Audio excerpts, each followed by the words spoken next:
Kemudian juga tatkala kita di grup, ingat kita satu grup, dalam grup kita 200 orang. Kalau kita posting sesuatu akan dibaca oleh 200 orang, paling tidak banyak yang baca. Kita akan mengambil waktunya, mengambil waktu mereka. Maka tatkala kita ingin men-share sesuatu, mikir, pantaskah yang saya share ini mengambil waktu teman-teman saya 200 orang? Ternyata hanya lelucon yang tidak bermanfaat misalnya. Ternyata berita yang hoax misalnya. Dia akan buka, dia paling tidak dia ngambil waktu 1 menit, 2 menit, kita ngabisin waktu orang, tidak bermanfaat. Maka sebelum kita share, kita pikir ini penting atau tidak. Apakah berhak untuk mengambil waktu teman-temanku? Kalau tidak perlu jangan di-share.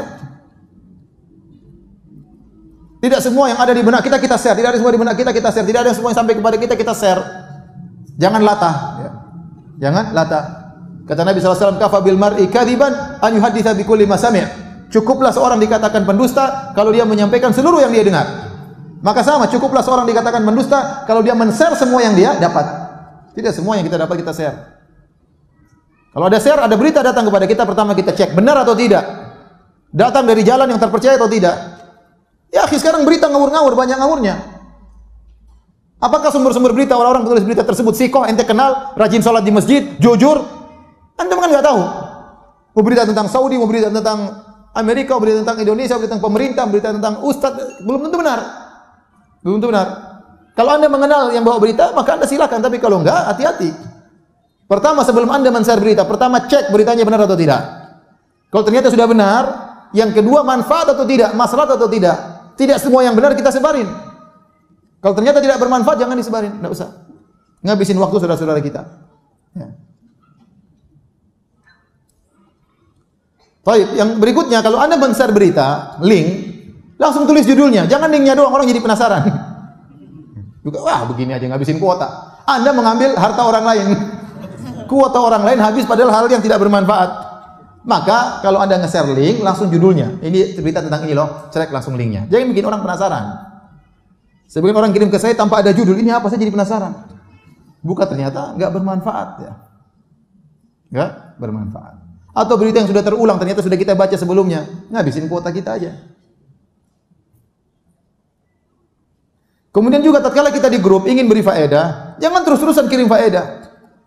Hanya kopas pagi kirim faedah, siang kirim faedah, sore kirim faedah, kirim. Jangan. Itu seminggu sekali kirim faedah. Pilih faedah yang terbaik kirim agar dibaca oleh saudara-saudara kita. Tidak semua yang sampai kepada kita kemudian kita harus beritahukan kepada orang lain. Ya. Kita dalam grup, kita misalnya seorang wanita yang sangat perhatian, misalnya dengan kecantikan. Ada berita sampai kepada kita, menurut kita sangat penting. Mungkin bagi orang lain tidak penting. Ternyata ini ada obat supaya bisa menurunkan berat badan. Terus kita kirim ke grup, padahal yang grup semua kurus-kurus. Cuma kita sendiri yang gemuk. Ya ngapain kita sebarkan di grup? Kalau ternyata di grup yang gemuk cuma 2 orang, kirim aja japri kepada 2 orang itu. Ngapain kirim ke grup? Kita tahu orang grup kurus-kurus semuanya.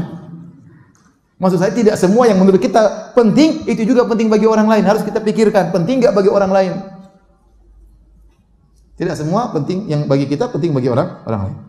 Kemudian juga kalau ngirim berita, ngirim waktu-waktu yang tepat. Jangan ngirim share jam 2 malam. Ngapain share berita jam 2 malam? Biar orang tahu ini lagi sholat malam. Ini waktu lagi mereka mungkin lagi orang ada apa sih bunyi, ternyata wah nggak ada apa-apa. Mungkin dia lagi tidur, ting ting, dia lupa matikan HP-nya. Jam 2 malam ada berita apa, ternyata share yang tidak bermanfaat. Maka pilih waktu yang tepat. Kira-kira orang biasa pegang HP jam berapa? Mungkin pagi-pagi, mungkin sore-sore, mungkin sebelum tidur, tidak apa-apa. Kemudian kalau Anda ternyata dalam grup akhwat, hati-hati. Misalnya Anda punya grup 20 orang, semua teman-teman lama, teman-teman sekolah dulu yang mungkin saling tukar-tukaran foto di grup. Hati-hati, jangan dilihat sama suami. Jangan dilihat oleh suami, nggak boleh. Ya. Berita apa, Ma? Nggak usah tahu. Ini khusus buat akhwat, nggak boleh. Ya, karena jangan sampai kita memperlihatkan teman-teman kita yang cantik-cantik sama suami kita. Ya. Siapa tahu suami kita tertarik kan repot nanti. Nggak boleh. Rasulullah SAW mengatakan dalam hadisnya, la tubashirul mar'atul mar'ata fatan'atuha li zawjiha ka'annahu yanzuru ilaiha. Janganlah seorang wanita bertemu dengan wanita lain, kemudian dia pulang ketemu suaminya, dia ceritain, Mas tadi saya ketemu perempuan gini, seakan-akan sang suami lihat langsung wanita tersebut. Ini tidak boleh oleh Nabi SAW. Nanti buat suaminya penasaran. Tadi perempuan, masya Allah, mas, mancungnya luar biasa, putihnya luar biasa. Siapa? Suaminya penasaran. Wong diceritakan saja nggak boleh, apalagi lihat langsung. Diceritain saja nggak boleh, apalagi lihat langsung. Enggak boleh. Ini amanah dan belum tentu wanita ya teman kita tersebut ridho dilihat sama suami anti, belum tentu. Maka kalau sudah dalam grup amanah, jangan kita sebarkan foto-foto yang dalam grup tersebut, tidak boleh.